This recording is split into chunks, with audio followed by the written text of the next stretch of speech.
الحمد لله نحمده ونستعينه ونستغفره ونؤمن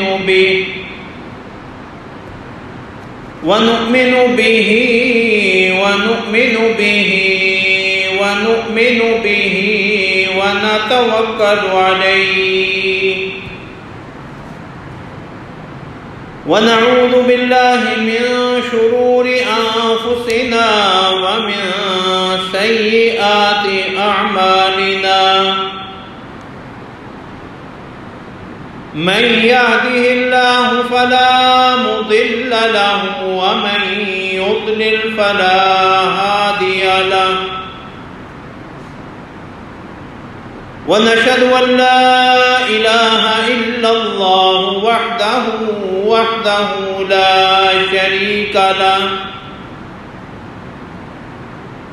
لا شريك له ولا نظير له ولا وزير له ولا مشير له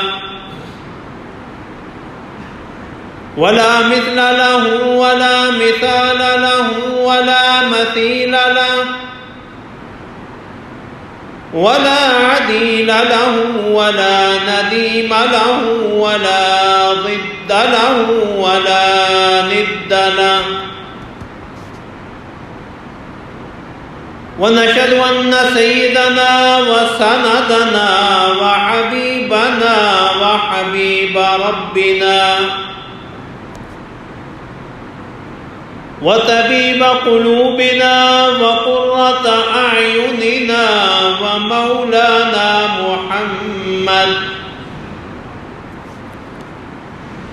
ومولانا محمدا عبده ورسوله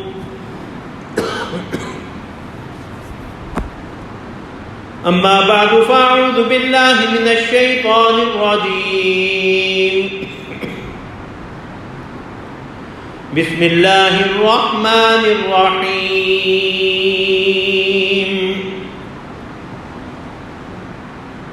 وما أرسلنا من رسول إلا ليطاع بإذن الله ولو أنهم إذ ظلموا أنفسهم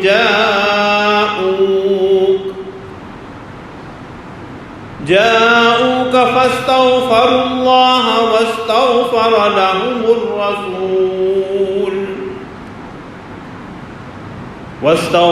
لهم الرسول لوجدوا الله توابا رحيما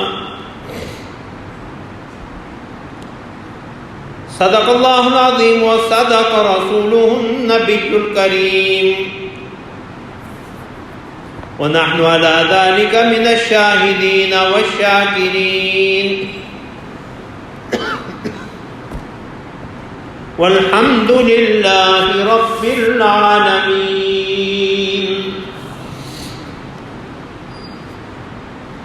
اللهم صل على محمد وعلى آل محمد كما صليت على إبراهيم وعلى آل إبراهيم إنك حميد مجيد اللهم بارك على محمد وعلى آل محمد كما باركت على إبراهيم وعلى آل إبراهيم إنك حميد مجيد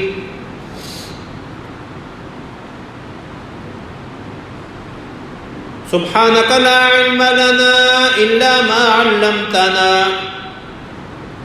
إنك أنت العليم الحكيم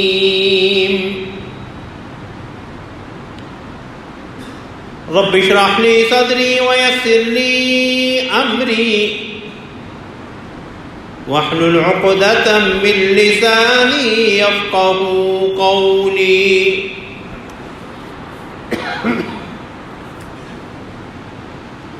اللهم انفعنا بما علمتنا وعلمنا ما ينفعنا وزدنا علما. اما بعد، حضرات محترم، گزشتہ جمعہ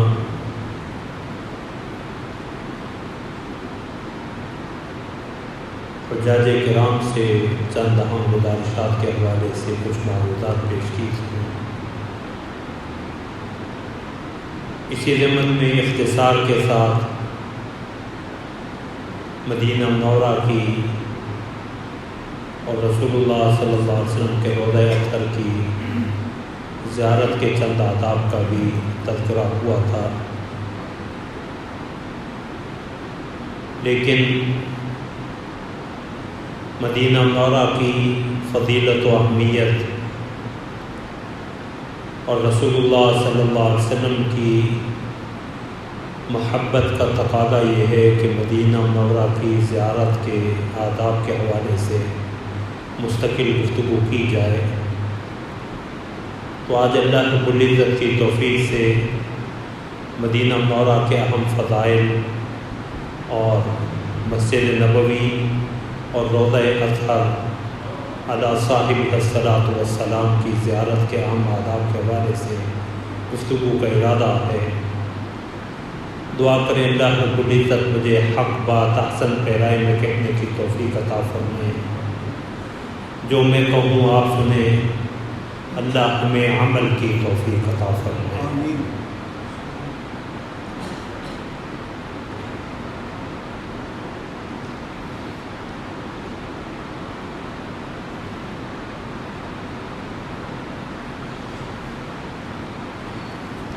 بیت اللہ اگر اہل ایمان کے لیے قبلہ نماز ہے تو قبلہ محبت بھی ہے، قبلہ عقیدت و احترام بھی ہے. تو مدینہ منورہ اور رسول اللہ صلی اللہ علیہ وسلم کی ذات ہمارے لیے قبلہ نما ہے. اور رسول اللہ صلی اللہ علیہ وسلم نے احادیث مبارکہ میں مدینہ منورہ کے کئی فضائل اور خصوصیات بیان فرمائی ہیں. اس سے بڑھ کے مدینہ منورہ کی اہمیت اور فضیلت کیا ہو سکتی ہے کہ رسول اللہ صلی اللہ علیہ وسلم نے جب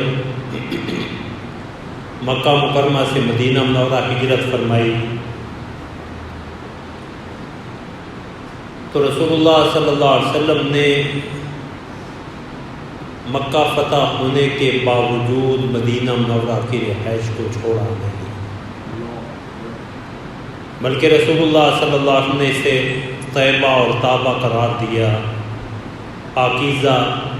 خوشبو والی، معطر سرزمین قرار دیا. اور رسول اللہ صلی اللہ علیہ وسلم کی مدینہ منورہ سے جو محبت تھی اس کا اظہار ان احادیث مبارکہ سے بھی ہوتا ہے کہ رسول اللہ صلی اللہ علیہ وسلم جب کسی سفر پہ جاتے تو واپسی پہ احد پہاڑ اور مدینہ کے آثار دکھائی دیتے تو رسول اللہ صلی اللہ علیہ وسلم اپنی سواری کو تیز فرما لیا کرتے اور احد پہاڑ کے حوالے سے فرمایا کرتے احد جبل یحبنا ونحب. احد پہاڑ ایسا ہے جو ہم سے محبت کرتا ہے اور ہم اس سے محبت کرتے ہیں. اور مدینہ منورہ کی قدر و منزلت کے حوالے سے سیرت طیبہ کے اس واقعہ کو بھی ذہن میں رکھیں کہ جب فتح مکہ ہوا اور فتح مکہ کے بعد طائف کی فتح ہوئی، دیگر فتوحات ہوئی. غزوہ حنین میں اللہ رب العزت نے اہل ایمان کو فتح مبین عطا فرمائی اور ان غزوات کے نتیجے میں بہت سا مال غنیمت ہاتھ آیا. تو رسول اللہ صلی اللہ علیہ وسلم نے اپنی حکمت اور نبوی بصیرت کی بنا پہ فتح مکہ کے بعد ایمان لانے والے حضرات میں وہ مال غنیمت زیادہ تقسیم فرمایا، تالیف قلب کے لیے، ان کے دلوں کو مزید جوڑنے کے لیے۔ تو اس پہ انصار کے دل میں یہ بات آئی کہ قربانیاں ہم نے دی تھیں، اب جب مال غنیمت تقسیم ہو رہا ہے تو رسول اللہ اپنے لوگوں کو تقسیم کر رہے ہیں، مکہ اور اس کے گرد و نواح کے باسیوں کو۔ حضرت سعد رضی اللہ تعالیٰ عنہ، حضرت سعد بن عبادہ رضی اللہ تعالیٰ عنہ کو قاصد بنا کے رسول اللہ صلی اللہ علیہ وسلم کے پاس بھیجا اور انصار کے ان تحفظات سے آگاہ کیا۔ تو رسول اللہ صلی اللہ علیہ وسلم نے حضرت سعد سے پوچھا، سعد تیری رائے کیا؟ حضرت سعد رضی اللہ تعالیٰ عنہ کا بڑا حکیمانہ جواب سنیے، ہمیں رسول اللہ ما انا الا من قومی، میں بھی تو اپنی قوم ہی کا ایک فرد ہوں، تو میرے جذبات بھی ان سے مختلف نہیں ہو سکتے۔ تو حضرت سعد فرماتے رسول اللہ صلی اللہ علیہ وسلم لوگوں میں خطبہ کے لیے اکٹھے ہوئے، آپ نے لوگوں کو اکٹھے فرمایا اور پھر فرمایا، اے انصار کی جماعت، اگر باقی لوگ میرے لیے جسم کا اوپر والا لباس ہیں تو تم میرے لیے، تمہارا میرے ساتھ وہ تعلق ہے جو جسم کے اندرونی لباس کا ہوتا ہے، جو جسم کے ساتھ چھو رہا ہوتا ہے۔ اور پھر رسول اللہ صلی اللہ علیہ وسلم نے ایک بڑا عجیب جملہ ارشاد فرمایا، انصار تمہیں اس بات کی خوشی نہیں کہ لوگ مال مویشی لے کے، مال و دولت لے کے، سیم و زر لے کے اپنے گھروں کو لوٹیں اور تم محمد الرسول اللہ کو اپنے ساتھ لے کے مدینہ منورہ لوٹو؟ حضرت سعد فرماتے انصار کی چیخیں نکل گئی اور کہنے لگے، رضینا یا رسول اللہ، رضینا یا رسول اللہ، اللہ کے رسول ہم راضی ہیں، ہمیں آپ سے بڑھ کے اور کوئی نعمت جو ہے اس کی کوئی حیثیت ہی نہیں، آپ سے بڑھ کے ہمارے لیے اور کوئی نعمت نہیں۔ تو رسول اللہ صلی اللہ علیہ وسلم نے مدینہ منورہ کو اپنی امت کے لیے بہترین دار اقامت قرار دیا۔ حدیث میں آتا ہے رسول اللہ صلی اللہ علیہ وسلم نے قیامت کے قرب کی نشانیاں بتلائیں، اللہ ہمیں اس فتنے کے دور سے محفوظ فرمائے جس میں معاذ اللہ مدینہ بھی ویران ہو جائے گا۔ لوگ اموال تجارت اور کمانے کی غرض سے مدینہ چھوڑیں گے۔ رسول اللہ صلی اللہ علیہ وسلم نے اس کا تذکرہ کرتے ہوئے بار بار فرمایا، والمدینۃ خیر لہم لو کانوا یعلمون، والمدینۃ خیر لہم لو کانوا یعلمون، والمدینۃ خیر لہم لو کانوا یعلمون۔ اس سب کے باوجود مدینہ ان کے لیے بہتر ہے، ہائے کاش انہیں اس چیز کا علم ہوتا۔ اور یہ کہتے کہتے رسول اللہ صلی اللہ علیہ وسلم کی آواز مبارک پھیلا گئی۔ مدینہ منورہ کی خصوصیات میں سے جو احادیث مبارکہ میں آئی ہے، خصوصیت یہ بھی ہے کہ یہ لوگوں میں برے اور خبیث لوگوں کو وہاں سے نکال دیتی ہے، کھوٹے کھرے میں پہچان مدینہ کرتا ہے۔ رسول اللہ صلی اللہ علیہ وسلم نے فرمایا کہ انہا تنفی الناس کما ينفی الکیر خبث الحدیث، صحیح بخاری اور صحیح مسلم ہی کی حدیث ہے، پہلی حدیث بھی صحیح ہے کہ بخاری اور مسلم کی تھی کہ مدینہ منورہ لوگوں کو اس طرح کھوٹے کھرے میں تمیز کرتی ہے جس طرح بھٹی جو ہے وہ لوہے کی میل کچیل کو دور کر دیتی ہے۔ تیسری خصوصیت جو مدینہ منورہ کی کتب احادیث میں مذکور ہے وہ یہ ہے کہ مدینہ منورہ ایمان کا مرکز ہے، اور قرب قیامت میں فتنے کے دور میں بھی یہ ایمان کا مرکز رہے گا۔ رسول اللہ صلی اللہ علیہ وسلم نے فرمایا ان الایمان لیعرض الی المدینۃ کما تعرض الحیۃ الی جحرها، جس طرح سانپ اپنی بل میں اپنی سوراخ میں گھستا ہے، اسی طرح ایمان جو ہے وہ سمٹ کے مدینہ منورہ میں آ جائے گا۔ مدینہ منورہ کے فضائل اور خصوصیات میں ایک یہ بھی ہے کہ اللہ رب العزت نے اسے طاعون اور دجال سے محفوظ رکھا ہے۔ طاعون اور دجال سے اللہ نے اسے محفوظ رکھا ہے۔ حدیث میں آتا ہے رسول اللہ صلی اللہ علیہ وسلم نے فرمایا کہ مدینہ منورہ کے داخلوں کے راستے پہ فرشتے ہیں، نہ اس میں طاعون داخل ہو سکتا ہے نہ دجال داخل ہو سکتا ہے۔ مدینہ منورہ کی فضیلت اور اہمیت کے حوالے سے ایک اور پہلو مدینہ منورہ کی برکت ہے، جو آج کل بھی ہم جیسا کمزور ایمان والا فرد بھی محسوس کرتا ہے، اور اس کی وجہ رسول اللہ صلی اللہ علیہ وسلم کی یہ دعا ہے کہ رسول اللہ صلی اللہ علیہ وسلم نے مدینہ منورہ ہجرت کے بعد اللہ کے حضور یہ درخواست کی، اللہم اجعل بالمدینۃ ضعف ما جعلت بمکہ من البرکہ، اللہ جتنی برکت تو نے مکہ میں رکھی ہے اس سے دگنی برکت تو مدینہ میں نازل فرما دے۔ رسول اللہ صلی اللہ علیہ وسلم نے مدینہ منورہ کی خصوصیات کے حوالے سے ایک اور پہلو کا بھی ذکر فرمایا کہ جو شخص مدینہ منورہ کی مشقت پہ یعنی وہاں رہائش اختیار کرتے ہوئے اسے کسی دقت کا سامنا کرنا پڑے، مشقت کا سامنا کرنا پڑے، فرمایا اگر کوئی اس پہ صبر کرے گا تو میں قیامت والے دن اس کے حق میں گواہی دوں گا یا اس کے لیے سفارش کروں گا۔ میں کہ لا يصبر على لأوائها وشدتها احد، مدینہ کی آزمائش اور شدت پہ کوئی آدمی صبر نہیں کرتا، الا كنت له شہیدا او شفیعا یوم القیامہ، مگر قیامت والے دن میں اس کے حق میں گواہی دوں گا یا اس کے لیے سفارش کروں گا۔ اسی طرح رسول اللہ صلی اللہ علیہ وسلم نے مدینہ منورہ کی ایک اور خصوصیت اور اہمیت بیان فرمائی کہ رسول اللہ صلی اللہ علیہ وسلم نے مدینہ منورہ کو حرم قرار دیا ہے، کہ جس طرح مکہ مکرمہ حرم ہے، رسول اللہ صلی اللہ علیہ وسلم نے مدینہ منورہ کو جو ہے وہ حرم قرار دیا۔ فرمایا کہ عیر یہ بھی پہاڑ کا نام ہے، اور ثور یہ بھی مدینہ کے ایک پہاڑ کا نام ہے۔ عیر اور ثور کے درمیان مدینہ جو ہے یہ حرم ہے، جو اس میں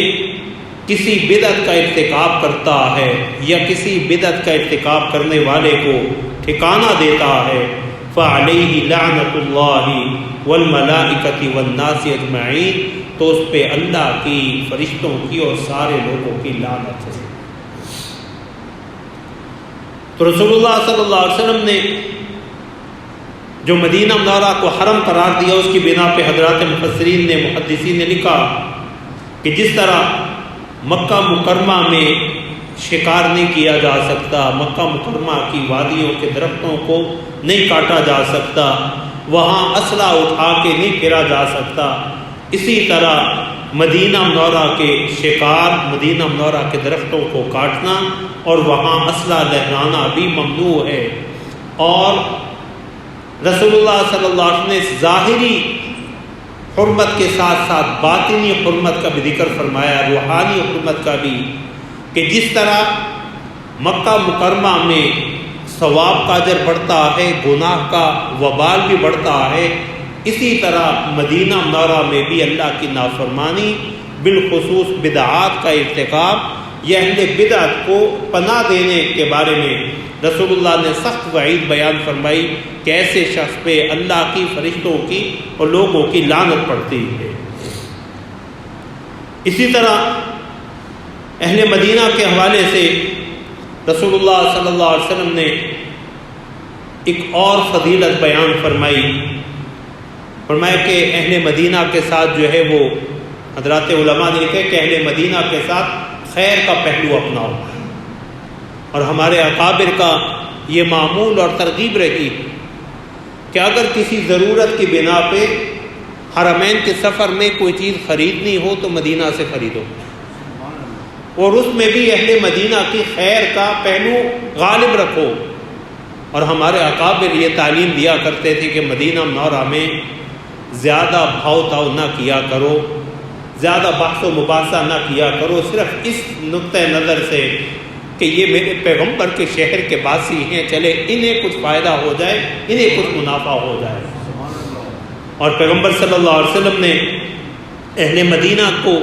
ایذا پہنچانے کے حوالے سے یا ان کی برائی چاہنے یا ان کے ساتھ برے سلوک کے حوالے سے بڑی سخت تنبیہ فرمائی۔ رسول اللہ صلی اللہ علیہ وسلم نے فرمایا الا لا يريد احد اهل المدینہ بسوء الا عذابه اللہ فی النار ذوب الرصاص او ذوب المل۔ فرمایا کوئی شخص اہل مدینہ کے ساتھ اگر برائی کا ارادہ کرے گا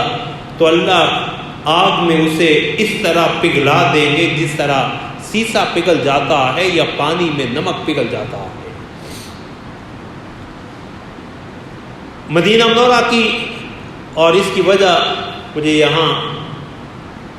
دو واقعے ذہن میں آ رہے ہیں۔ مولانا ظفر احمد عثمانی رحمۃ اللہ علیہ سفر حج پہ گئے اور کھانا کھانے کے بعد کچھ کھانا جو ہے وہ بچا تو فرمایا کہ اسے کسی ایسی جگہ پہ ڈال دو جہاں مدینہ منورہ کے جانور کو بلیاں اسے کھا لیں۔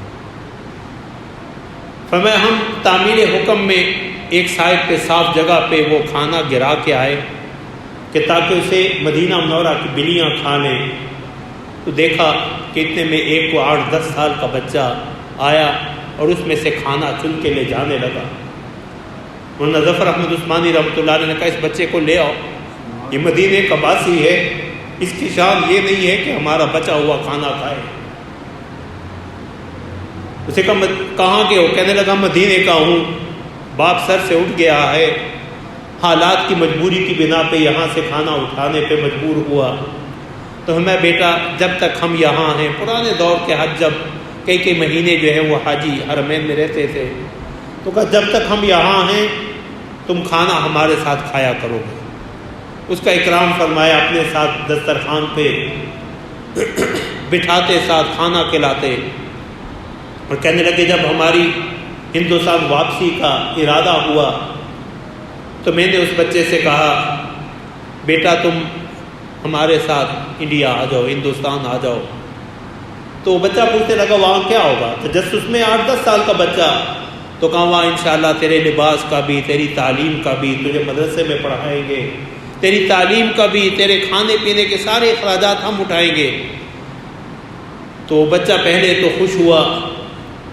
اور کہتے میرا ہاتھ پکڑ کے مسجد نبوی کے دروازے سے باہر نکل رہا تھا، اچانک روضہ اطہر پہ نگاہ پڑی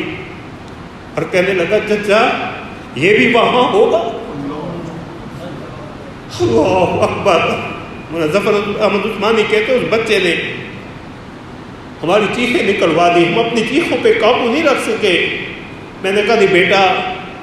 دنیا کی ہر نعمت ہم تمہیں وہاں فراہم کر سکتے ہیں، یہ نعمت اگر وہاں ہوتی تو ہم یہاں کیا لینے آئے تھے؟ تو کہا میری یہ بات سننے کی دیر تھی۔ اس نے میرا ہاتھ زبردستی میرے ہاتھ سے چھڑوایا اور یہ کہتے ہوئے بھاگ گیا کہ اگر یہ وہاں نہیں ہے تو میں نے وہاں جا کے اور کیا کرنا۔ مجھے یہی اپنے والد صاحب رحمۃ اللہ علیہ کے بیان کردہ واقعہ ذہن میں آیا، اور میں ہمارے جاننے والے اہل مدینہ میں سے مدینہ کے مقیم تھے، تو بقی والی سائڈ پہ ان کی دکان تھی۔ جب پہلی توسیع ہوئی تو حکومت نے وہ دکانیں گرائیں، تو اس میں ان کی دکان کا بھی منصوبے میں آگے کیسے بھی گرایا جائے گا۔ تو یہ آخر وقت تک مزاحمت کرتے رہے کہ کسی صورت میری یہ دکان بچ جائے۔ تو والد صاحب رحمۃ اللہ علیہ کہنے لگے میں بھی اتفاق سے وہاں حج کے لیے گیا ہوا تھا، مدینہ منورہ کی زیارت، تو ان کے ہاں دعا کے لیے حاضر ہوئے، تو انہوں نے اپنی اس پریشانی کا ذکر کیا۔ تو کسی ہمارے ساتھیوں میں سے کسی نے کہہ دیا کہ سعودی حکومت تو اس کا بہت اچھا خاصا معاوضہ دے رہی ہے، آپ اس کی جگہ کہیں 2-3 اور دکانیں بنا سکتے ہیں مدینہ منورہ میں۔ تو ان کی آنکھوں میں آنسو آ گئے اور سب کہنے لگے کہ عصر کے بعد کا وقت تھا، تو روضہ اطہر کا گنبد خضرا کا سایہ جو ہے وہ ان کی دکان میں پڑ رہا تھا۔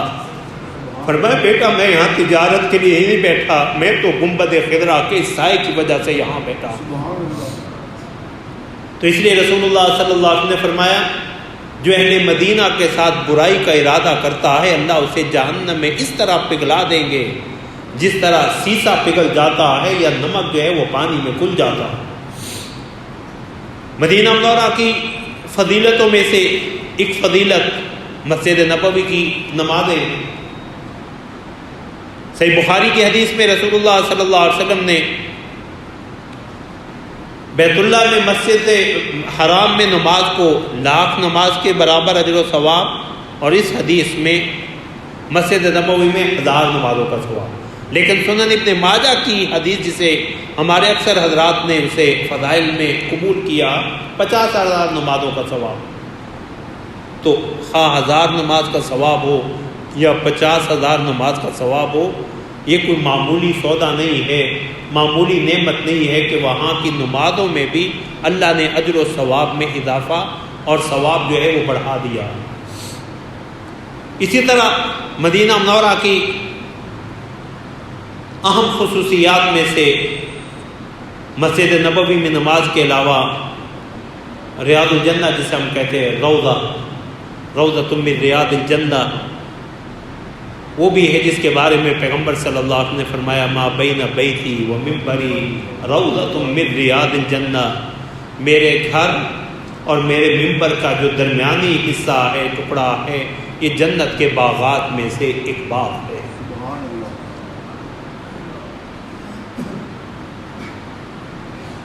اصحاب دل کے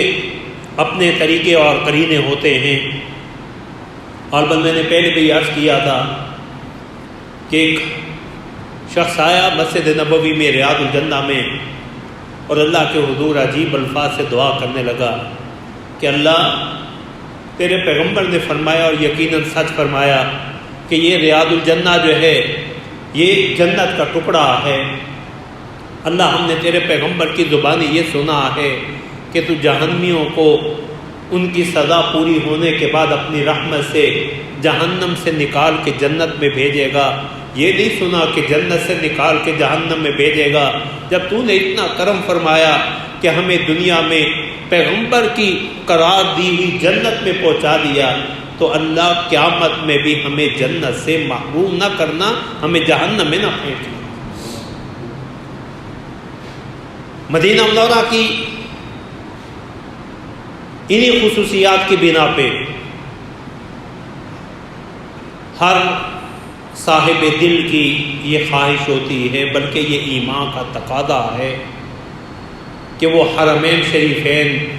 جہاں حج کی ادائیگی کے لیے جائے تو پیغمبر صلی اللہ علیہ وسلم کی مسجد اور آپ کے روضہ اطہر پہ بھی حاضری دے۔ مسئلہ کی حد تک یہ بات آپ ذہن میں رکھیں کہ حج یا عمرے کے سفر میں مدینہ منورہ کا سفر حج و عمرہ کی تکمیل کے لیے ضروری نہیں ہے۔ تکمیل کے لیے ضروری نہیں ہے کہ اگر کوئی شخص کسی عذر کی بنا پہ، مجبوری کی بنا پہ، وقت کی تنگی کی بنا پہ اس نے حج کیا اور وہیں سے مکہ مکرمہ سے ہی واپس آ گیا، یا عمرہ کیا اور نہیں جا سکا مدینہ منورہ، حج اور عمرہ تو اس کا پورا ہو گیا، لیکن جو مدینہ منورہ کی یہ فضائل اور برکات بیان ہوئی ہیں اس سے یقیناً محرومی رہے گی۔ اس لیے ہمارے حضرات نے تو ان احادیث کو اہمیت دی ہے، اور فضائل میں ایسی احادیث قابل استدلال ہیں جس میں رسول اللہ صلی اللہ علیہ وسلم نے مسجد نبوی اور بالخصوص اپنے روضہ اطہر کے اپنی قبر مبارک کی حاضری کی ترغیب دی۔ اس لیے ہمارے اکابر کا اور اس کی دلیل جو ہے، میں نے اسی کی دلیل کے طور پہ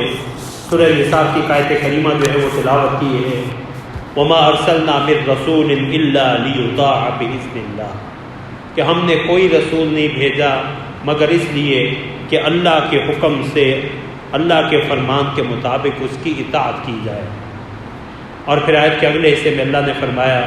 وَلَوْ أَنَّهُمْ إِذْ ظَلَمُوا أَنفُسَهُمْ جَاءُوكَ، اور یہ لوگ جب اپنے حق میں ظلم کر بیٹھے تھے تو آپ کے پاس آتے، فَاسْتَغْفَرُوا اللَّهَ، اللہ سے معافی مانگتے، وَاسْتَغْفَرَ لَهُمُ الرَّسُولُ، اور رسول بھی ان کے لیے بخشش کی دعا کرتے، لَوَجَدُوا اللَّهَ تَوَّابًا رَحِيمًا، تو وہ یقیناً اللہ کو توبہ قبول کرنے والا، رحم کرنے والا پاتے۔ اور یہ قرآن کریم جو ہے وہ صرف رسول اللہ صلی اللہ علیہ وسلم کی اس دنیاوی زندگی کے ساتھ نہیں بلکہ یہ قیامت تک کے لیے ہے۔ اس لیے ہمارے اکابر کا تو یہ عقیدہ ہے کہ مدینہ منورہ کی جب حاضری ہو، جہاں مسجد نبوی کی زیارت، وہاں نماز کی نیت ہو، وہیں رسول اللہ صلی اللہ علیہ وسلم کی محبت، رسول اللہ صلی اللہ علیہ وسلم سے طلب شفاعت کے لیے رسول اللہ صلی اللہ علیہ وسلم کے روضہ اطہر کی بھی حاضری دے۔ اور یہ چیز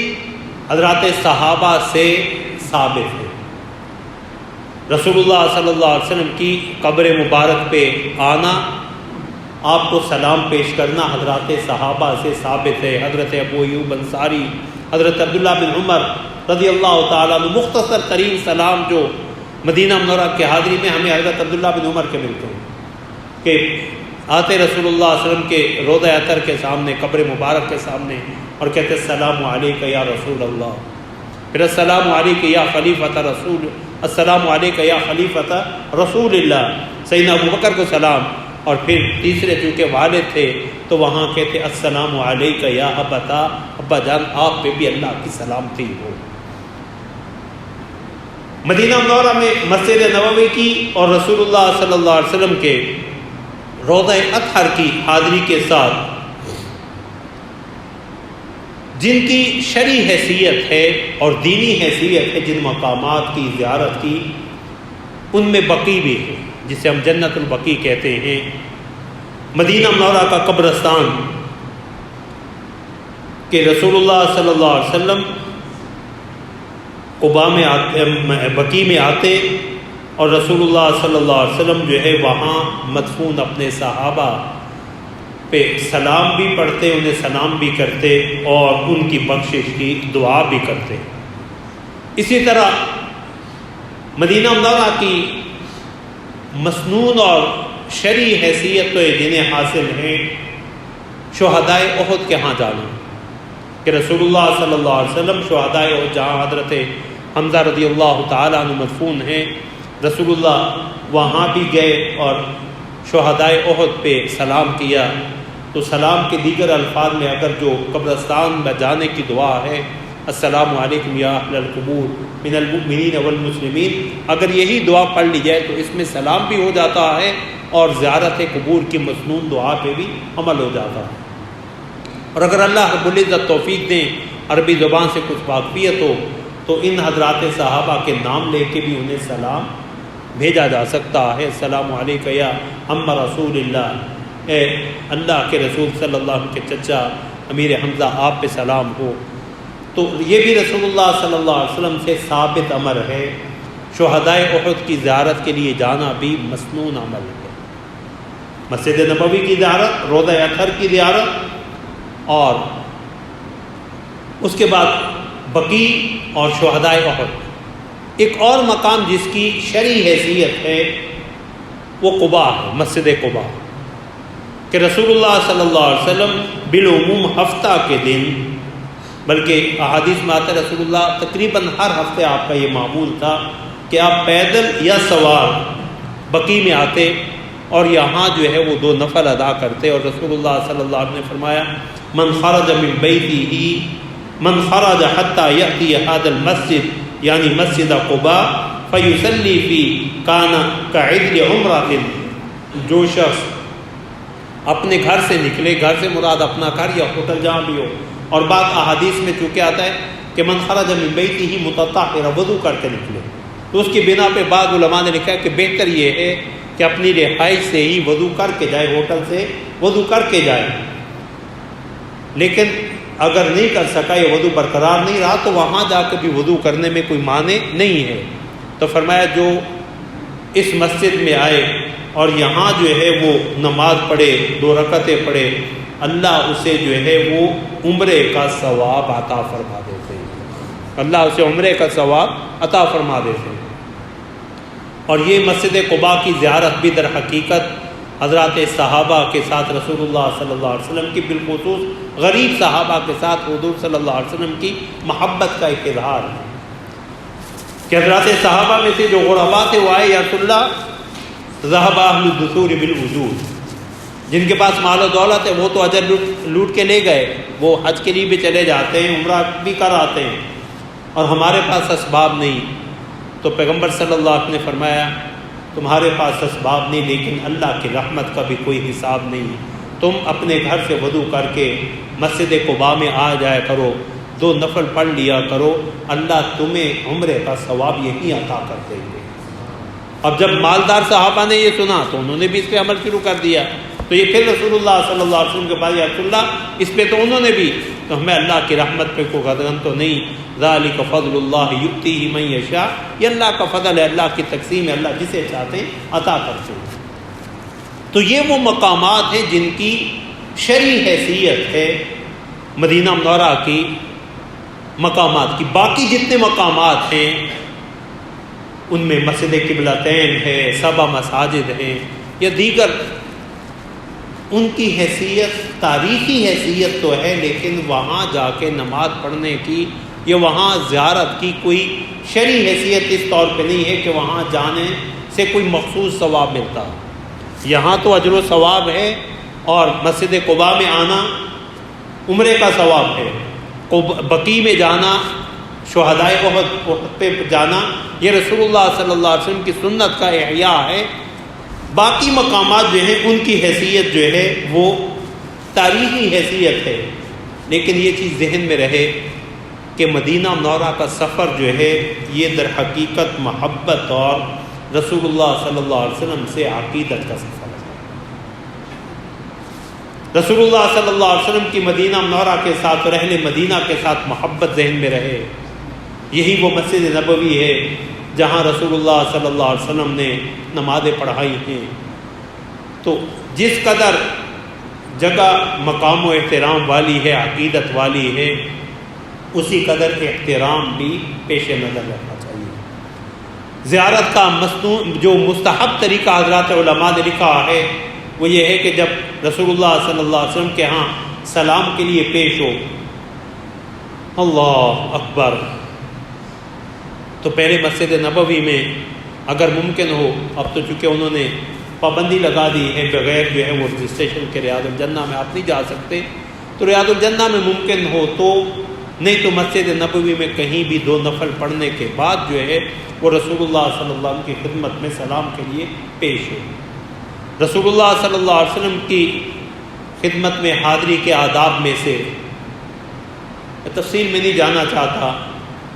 لیکن صرف اتنا کہنا چاہتا ہوں کہ یہ وہ جگہ ہے جہاں فرشتے بھی حیا کرتے ہیں۔ جس جگہ کا فرشتے بھی ادب کرتے ہیں، وہاں سیلفیاں بنانے میں، اپنی آوازیں بلند کرنے میں، اپنے اعمال کو ضائع کرنے کا اندیشہ ہے۔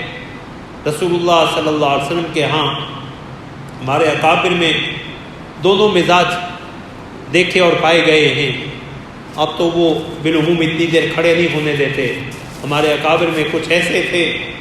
جو بڑا طویل قیام کرتے، طویل سلام، طویل جو ہے وہ درود پڑھتے، اور کچھ ایسے حضرات بھی ہیں جن کی دلیل حضرت عبداللہ بن عمر رضی اللہ تعالی عنہ کا عمل ہے کہ مختصر سلام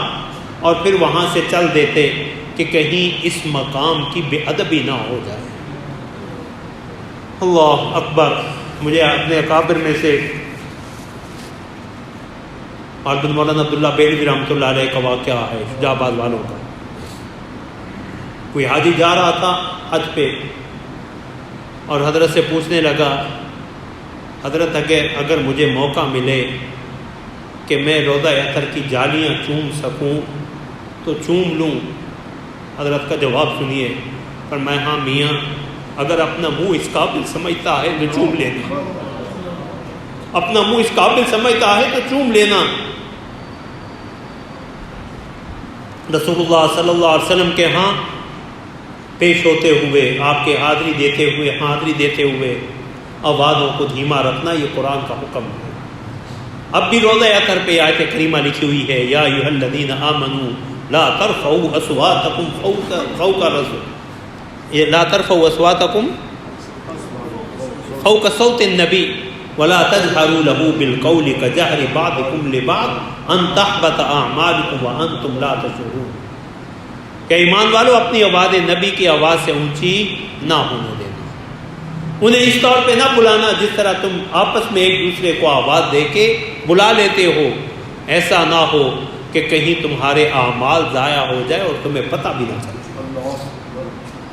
اس قدر نازک معاملہ ہے۔ حضرت ثابت ابن قیس ابن شماس رضی اللہ تعالیٰ عنہ رسول اللہ کے خطیب صحابی، کوئی وفد آتا تو رسول اللہ صلی اللہ علیہ وسلم انہیں کہتے کہ ثابت کھڑے ہوں اور اسلام کی حقانیت پہ خطبہ دیں، خطاب کریں۔ اب خطیب کی آواز قدرے بلند ہوتی تو یہ رسول اللہ کی موجودگی میں خطبہ دیا کرتے۔ جب یہ آیت کریمہ نازل ہوئی گھر بیٹھ گئے، رونا دھونا شروع کہ ثابت تو ہلاک ہو گیا۔ ثابت تو پیغمبر کی موجودگی میں اونچی آواز سے گفتگو کرتا تھا، تقریریں کیا کرتا تھا۔ رسول اللہ صلی اللہ علیہ وسلم کو پتہ چلا، حضرت عمر، بعض روایت میں حضرت سلمان یا حضرت سعد کو بھیجا، انہوں نے آ کے بتلایا کہ ثابت نے رو رو کے ہلکان کر لیا اپنے آپ کو۔ تو پیغمبر صلی اللہ علیہ وسلم نے فرمایا تو ان میں سے نہیں ہے، تو اہل جنت میں سے۔ اور اللہ نے آیت کریمہ اتاری، ان الذین یغضون اصواتهم عند رسول اللہ اولئک الذین امتحن اللہ قلوبهم للتقوی لہم مغفرۃ واجر عظیم، جو اپنی آوازیں پیغمبر کے سامنے نیچی رکھتے ہیں، اللہ نے ان کے دلوں کو تقوی کے لیے جانچ لیا، اللہ کو ان کے دلوں میں تقوی کے سوا کوئی چیز دکھائی نہیں دی۔ تو متقی اور پرہیزگار آدمی کبھی بھی پیغمبر صلی اللہ علیہ وسلم کے روضہ اطہر پہ جا کے بلند آواز سے نہ بولے گا، نہ کوئی اور بے ادبی اور بد تہذیبی کا مظاہرہ کرے گا۔ میں لہم مغفرہ، غیر ارادی طور پہ جو آواز آپ کی بلند ہوتی رہی اس پہ اللہ نے آپ کو معاف کر دیا۔ وَأَجْرٌ عَظِيمٌ، چونکہ آپ پیغمبر کے حکم کی تعمیل میں ایسا کر رہے تھے، اس لیے اللہ نے آپ پہ اس کے لیے اجر عظیم کا وعدہ بھی کر رکھا۔ تو رسول اللہ نے کہا ثابت 3 انعام اللہ نے تجھے دیے ہیں، 3 دربار نبوت سے انعام لے جا، تعیش سعیدہ، بعض روایات میں تعیش حمیدہ، وتقتل شہیدہ، وتدخل الجنۃ بغیر حساب، عزت کی زندگی پائے گا، شہادت کی موت پائے گا، اور بغیر حساب کتاب کے جنت الفردوس میں جائے گا۔ حضرت انس فرماتے ہم نے ان کی عزت کا یہ عالم دیکھا کہ مسجد مدینہ منورہ میں اگر کسی گلی میں بھی جا رہے ہوتے تو مدینہ کے بچوں کی زبان پہ بھی یہ ہوتا تھا، وہ دیکھو جنتی جا رہا۔ مسلمہ کذاب کے خلاف لڑتے ہوئے جام شہادت نوش کیا۔ حضرت انس فرماتے 2 چیزیں جو زندگی سے متعلق تھی ہم نے اپنی آنکھوں سے دیکھنی، تیسری بھی یقیناً اللہ بغیر حساب کتاب کے انہیں جنت الفردوس عطا فرمائے گا۔ تو مسجد نبوی اللہ رب العزت جو ہے نصیب فرمائیں، تو وہاں کا ادب۔ اسی طرح مسجد نبوی کے حوالے سے ایک اور اہم چیز جو ہے وہاں کی 40 نمازوں کا اہتمام ہے، 40 نمازوں کا اہتمام ہے، لیکن یہ بات بھی ذہن میں رکھے کہ یہ حج کا لازمی حصہ نہیں ہے۔ کسی وجہ سے 40 نمازیں پوری نہ ہو سکیں تو حج پہ عمرے پہ کوئی فرق نہیں پڑتا، لیکن فضیلت ضرور ہے۔ اور یہ یہاں 2 قسم کی روایات ہیں۔ ایک روایت تو جو ہے رسول اللہ صلی اللہ علیہ وسلم کی مسجد نبوی کے ساتھ خاص، دوسرا جو ہے وہ کسی بھی مسجد کے ساتھ، کہ کسی بھی مسجد میں جو ہے جو آدمی نماز باجماعت پڑھے،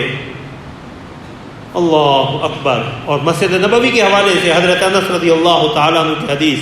مسند احمد میں کہ رسول اللہ صلی اللہ علیہ وسلم نے فرمایا من صلی فی مسجدی 40 صلاۃ لا یفوتہ صلاۃ، کہ جو شخص میری مسجد میں 40 نمازیں مسلسل پڑھے، اس اعتبار سے کہ اس کے درمیان میں کوئی نماز رہے نہ، کتبت لہ براءۃ من النار ونجاۃ من العذاب وبراءۃ من النفاق، اللہ اسے جہنم سے اور عذاب جہنم سے آزادی کا پروانہ بھی عطا کر دیتے ہیں، اور اللہ اسے نفاق اور منافقت سے بری ہونے کا پروانہ بھی عطا کر دیتے ہیں۔ تو فضیلت ہے، اسے اپنانے کی جو ہے وہ کوشش کریں۔ ہمارے اکابر میں حضرت مولانا یوسف لدھیانوی رحمۃ اللہ علیہ فرماتے میں سفر حج میں تھا تو میں نے حضرت رائے پوری رحمۃ اللہ علیہ، اللہ کروڑوں رحمتیں نازل فرمائے ہمارے ان اکابر پہ، اللہ اکبر، کہا میں نے حضرت رائے پوری رحمۃ اللہ علیہ کی خدمت میں عرض کیا کہ رسول اللہ صلی اللہ علیہ وسلم کی جو حدیث ہے کہ جو شخص باجماعت 40 نمازیں مسجد نبوی میں پڑھتا ہے یا بعض روایات میں کسی بھی مسجد میں اور تکبیرہ اولیٰ کے ساتھ پڑھتا ہے، اللہ اسے 2 براتیں عطا فرماتے جہنم سے اور نفاق سے۔ ترمذی کی روایت میں رسول اللہ صلی اللہ علیہ وسلم ہے کہ جو شخص 40 دن، اور یہ عام ہے کسی بھی مسجد میں اس پہ عمل کیا جا سکتا، 40 دن جو ہے وہ جو 40 جو ہے وہ دن باجماعت نمازیں پڑھے پہلی تکبیر کے ساتھ، تو وہ کہا میں کوشش کرتا ہوں لیکن آخر میں آ کے کہیں نہ کہیں معاملہ ٹوٹ جاتا، کہیں نہ کہیں تسلسل جو ہے وہ قائم نہیں رہتا۔ تو حضرت رائے پوری رحمۃ اللہ علیہ نے پہلی تو یہ اللہ والوں کے ساتھ بیٹھنے کا فائدہ ہوتا، یا ایھا الذین آمنوا اتقوا اللہ وکونوا مع الصادقین، ہم جیسا تو 40 نمازیں وہاں پڑھا ہے تو مطمئن ہو جائے گا بس اب تو بیڑا پار ہے۔ تو فرمایا اگر اللہ یہ توفیق اور سعادت عطا فرما بھی دیں پھر بھی مطمئن ہو کے نہ بیٹھ جانا، پھر بھی مطمئن ہو کے نہ بیٹھ جانا، کہ حضرات صحابہ کو رسول اللہ نے جنت کی بشارت دی لیکن اس کے باوجود انہوں نے عمل نہیں چھوڑا۔ خود رسول اللہ نے، جن کے معصوم و مرحوم اور مغفور ہونے میں کوئی شک نہیں، پیغمبر صلی اللہ علیہ وسلم نے اللہ کی عبادت اور طاعت کو آخری دم تک چھوڑا نہیں ہے۔ تو پہلے تو یہ تنبیہ فرمائی اور پھر فرمایا کہ تیری اور شیطان کی جنگ چل رہی ہے، تیری اور شیطان کی جنگ چل رہی ہے، اب دیکھتے کون غالب آتا، کہ تو چاہتا ہے میں 40 دن تکبیرہ اولیٰ کے ساتھ نمازیں پڑھ لوں اور وہ پڑھنے نہیں دیتا، اب دیکھتے کون غالب آتا۔ حضرت لدھیانوی رحمۃ اللہ علیہ نے فرمایا جس نماز میں میں نے رائے پوری سے یہ سوال کیا تھا ان کے ساتھ اس باجماعت نماز کا اللہ نے یہ برکت عطا فرمائی کہ اس کے بعد انہی 40 دن کی نمازیں میری اللہ نے پہلی تکبیر کے ساتھ پوری کروا دی۔ یہ اہل اللہ کے ساتھ جو ہے وہ جڑنے کا فائدہ ہوتا ہے۔ اللہ اکبر۔ تو رسول اللہ صلی اللہ علیہ وسلم کے روضہ اطہر پہ مسجد نبوی میں جائیں تو وہاں کی زیارت کے آداب جو ہے وہ اسے ذہن میں رکھیں۔ اللہ اکبر۔ اب یہاں آخری چیز مولانا قاضی زاہد الحسینی رحمۃ اللہ علیہ کے حوالے سے ذکر کرنا چاہوں۔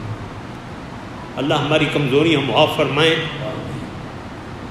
ہم حج بھی کر آتے ہیں، عمرہ بھی کر آتے ہیں، لیکن وہ نسبت حاصل نہیں ہوتی۔ کیوں نہیں ہوتی؟ امت کی جو رسول اللہ صلی اللہ علیہ وسلم کے ساتھ نسبت ہونی چاہیے وہ نسبت حاصل نہیں ہو رہی، کہ حج کر آئے ہیں باجماعت نماز کا پھر بھی اہتمام کوئی نہیں، حج کر آئے ہیں رزق حلال کا اہتمام کوئی نہیں، گناہ کی زندگی نہیں چھوٹ رہی۔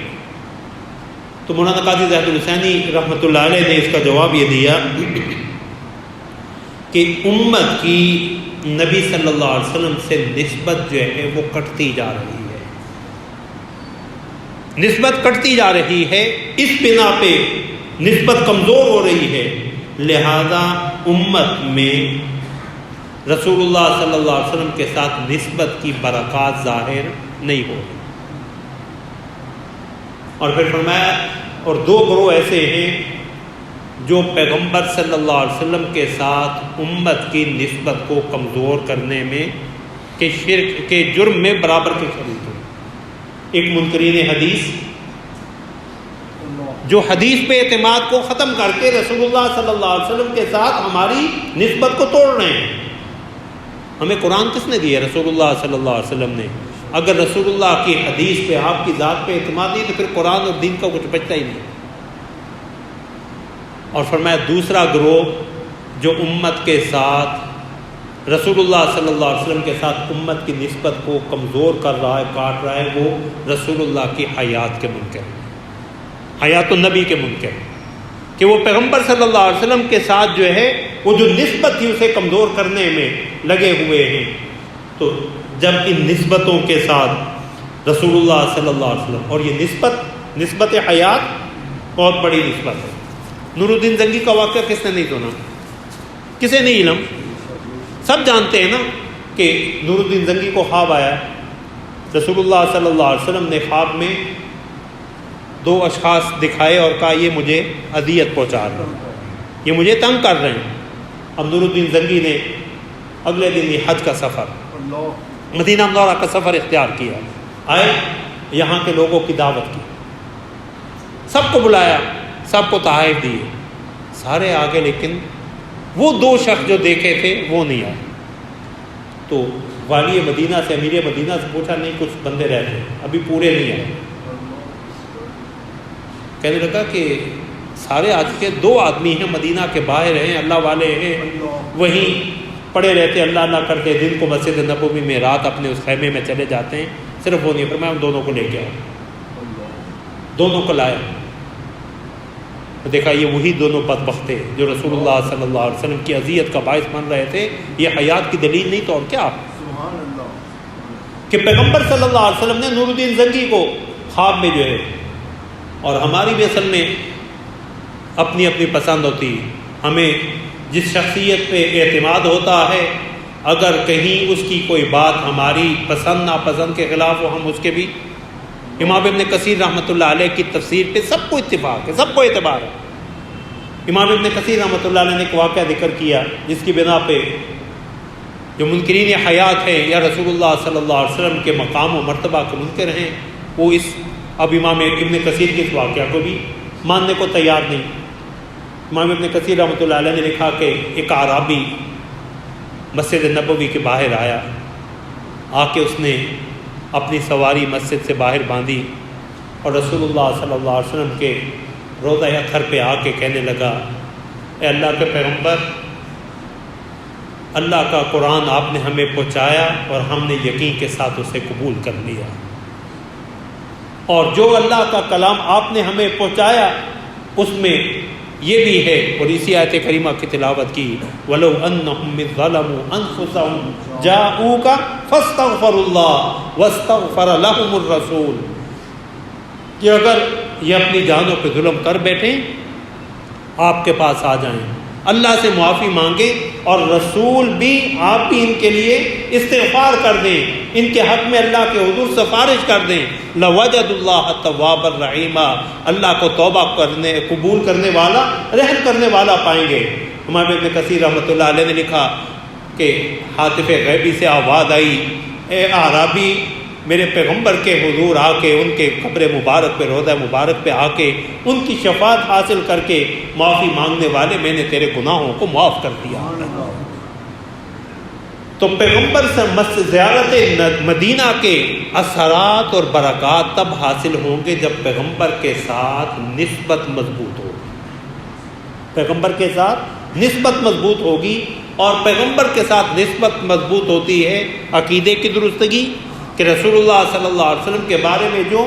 امت کا عقیدہ ہے، امت کے جمہور علماء کا عقیدہ حیات النبی کا اسے اپنائے، اور دوسرا حدیث کا احترام، رسول اللہ صلی اللہ علیہ وسلم کے احادیث مبارکہ کے ساتھ۔ اور میں نے غالباً گزشتہ جمعہ بھی یہ عرض کیا تھا کہ رسول اللہ صلی اللہ علیہ وسلم کی محبت کی خوشبو ہمارے اعمال سے آنی چاہیے، رسول اللہ صلی اللہ علیہ وسلم کی محبت کی خوشبو جو ہے وہ ہمارے اعمال سے آنی چاہیے۔